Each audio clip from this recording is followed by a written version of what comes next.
Assalamualaikum warahmatullahi wabarakatuh. Kembali lagi di channel saya, Evin Raffianti.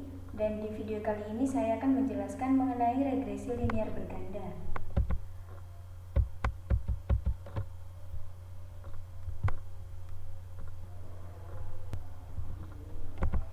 Regresi linear berganda adalah analisis yang digunakan untuk menyelidiki hubungan antara variabel dependen atau Y dan variabel independen yakni X. Pengertian regresi linear berganda. Analisis regresi berganda digunakan untuk menyelidiki hubungan antara variabel Y dan beberapa variabel X, yakni antara X1, X2, dan X3. Selanjutnya yakni teknik estimasi variabel dependen dengan OLS, yakni dengan ordinary least square, yakni perangkat kuadrat terkecil, dan intinya mengestimasi suatu garis regresi dengan jalan meminimalkan jumlah dari kuadrat kesalahan setiap observasi terhadap garis tersebut. Asumsi ordinary least square yakni hubungan antara prediktor dan kriterium adalah linear, yakni uji linearitas. Kemudian model regresi linear yakni dalam parameter seperti persamaan Y1 sama dengan B1 plus B2 X1 plus UI. Kemudian nilai X diasumsikan dengan non-stokastik, yakni nilai X dianggap tetap dalam sampel yang berulang. Kemudian nilai rata-rata kesalahan adalah 0. Terus homokedisitas artinya kesalahan yang sama untuk setiap periode, sehingga variabel dinamakan dengan uji heterokedasitas. Sehingga variabel uji ini dinamakan dengan uji heterokedasitas.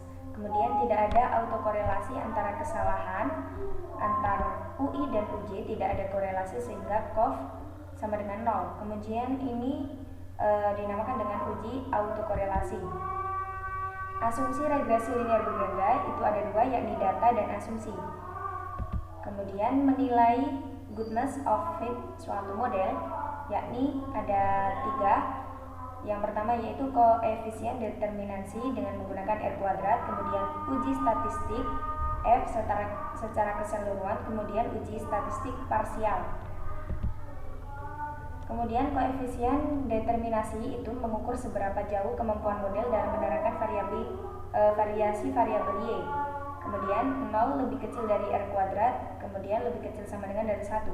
R kecil berarti kemampuan variabel-variabel X dalam menjelaskan variasi variabel itu amat terbatas. Kemudian R mendekati 1 berarti variabel X memberikan hampir semua informasi yang dibutuhkan untuk memprediksi variabel Y. Kemudian kelemahan R adalah bias terhadap jumlah variabel X yang dimasukkan model. Setiap penambahan variabel X, maka R pasti meningkat. Tidak peduli apakah variabel tersebut berpengaruh signifikan atau tidak, sehingga dianjurkan menggunakan adjusted R kuadrat pada saat mengevaluasi model regresi terbaik, karena adjusted R ini dapat naik atau turun apabila ada penambahan variabel X dalam modelnya. Kemudian yang terakhir yaitu jika adjusted R2 memiliki negatif, maka dianggap bernilai 0.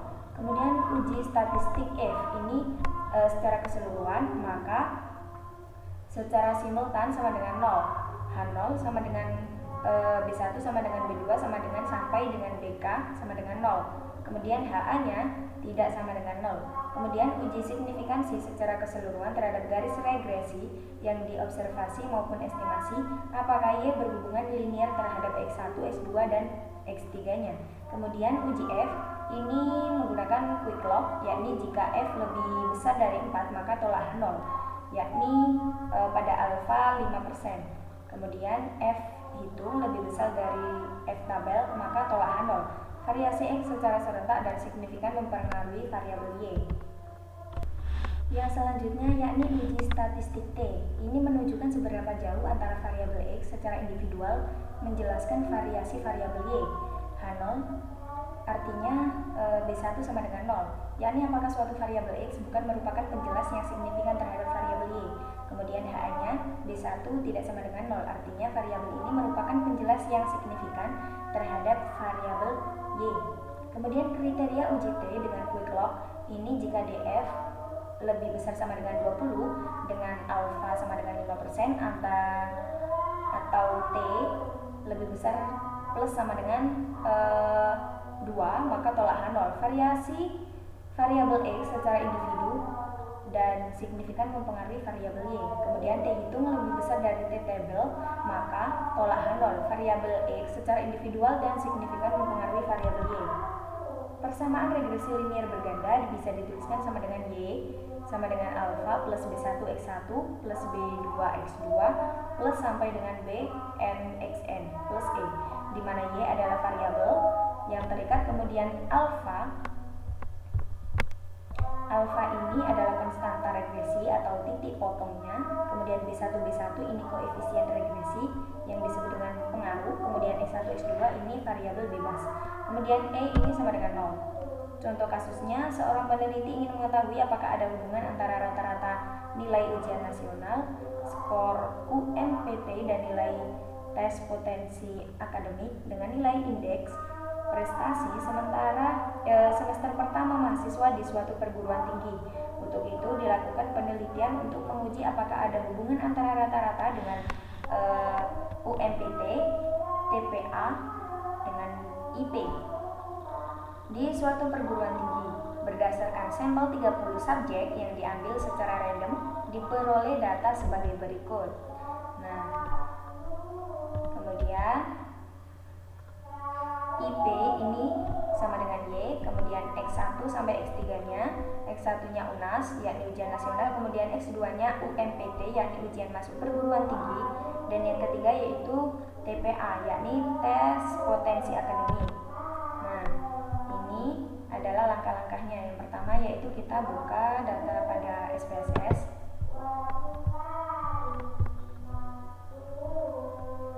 Ini datanya, kemudian kita klik analyze, kemudian regression, kemudian linear, kita klik.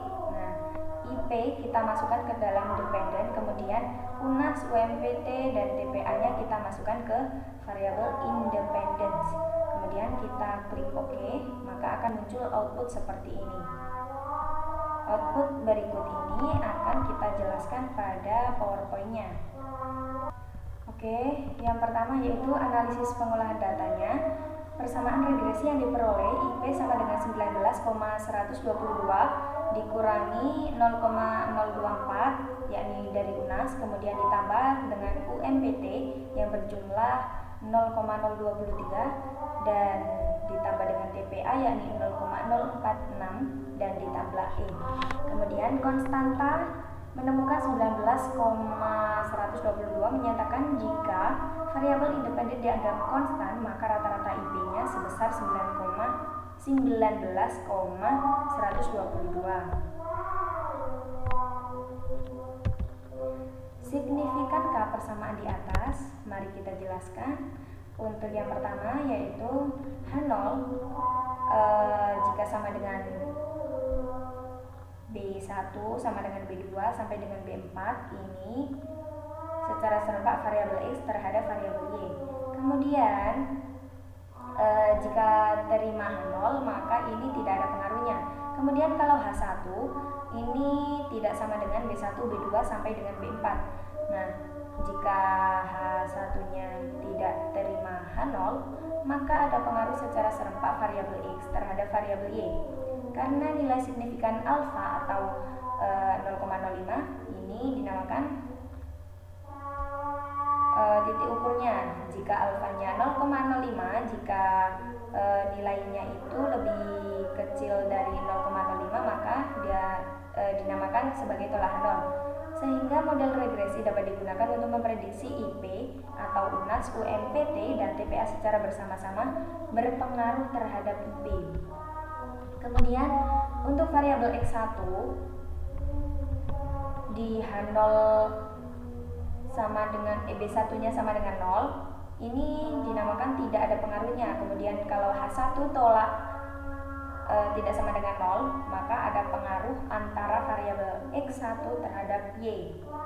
Kalau di sini kita sudah menjelaskan bahwa variabel UNAS ini terima H0, artinya tidak berpengaruh. Kemudian UMPT ini menerima H0 dan artinya tidak berpengaruh. Kemudian yang terakhir yaitu TPA, ini adalah di daerah tolak H0, maka ini dinamakan pengaruh terhadap Y.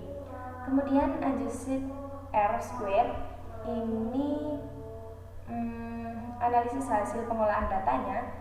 Koefisien determinasi R nilainya 0,193, artinya kemampuan model dalam menerangkan variabel Y adalah 19,3%. Kemudian adjusted R kuadrat sebesar 0,100, artinya 10%. Variasi IP dapat dijelaskan oleh variasi keempat variabel independen, sedangkan sisanya adalah 100% dikurangi 10% sama dengan 90%, dijelaskan oleh sebab-sebab lain di luar model. Kemudian standar error of estimasi ini sebesar 3,110953. Ini makin kecil nilai SSE, maka membuat model regresi semakin tepat dalam memprediksi variabel Y. Sedangkan korelasi R ini nilainya 0,439. Nah, ini berarti hubungan antara variabel X dengan variabel Y ini dapat dikatakan hubungannya erat dan memiliki hubungan yang sangat kuat karena nilainya ini mendekati 1. Selanjutnya, ternyata ada variabel yang tidak signifikan. Bagaimana karena ini? Nah, kenapa juga ada variabel yang tidak signifikan padahal R2-nya tinggi? Ada 3 kemungkinan, yakni variabel yang tidak signifikan memang tidak menyumbang informasi tentang Y. Kemudian ada multikolinearitas, ini perlu menggunakan uji multiko. Kemudian yang terakhir yaitu autokorelasi.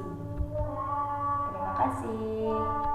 Dari tutorial tadi semoga bisa dipahami dan bisa mendapatkan banyak manfaat. Kurang lebihnya mohon maaf. Wassalamualaikum warahmatullahi wabarakatuh.